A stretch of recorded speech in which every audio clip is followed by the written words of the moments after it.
घड़ी में 12 बज गईल आ अभी तक ले हमार मेहरारू केवाड़ी ना खोलस। अरे सुनो तारू हो, खोला ना हो केवाड़िया, काहे नुकू खोलत हो? अरे खोला हो। अरे केवड़िया खुलते नइखे जी। खुलत नइखे कि तू खोले के नइखू चाहत? इहे समझी अब ही उमर हमर बारी हो, सैया जन खोली के मारी। अब ही उमर हमर बारी हो, सैया जन खोली के मारी।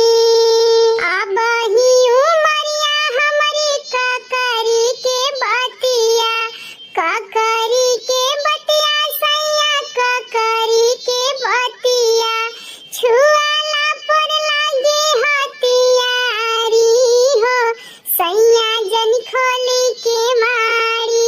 छुआला पर लागे हथियारी हो, सैया जन खोली के मारी।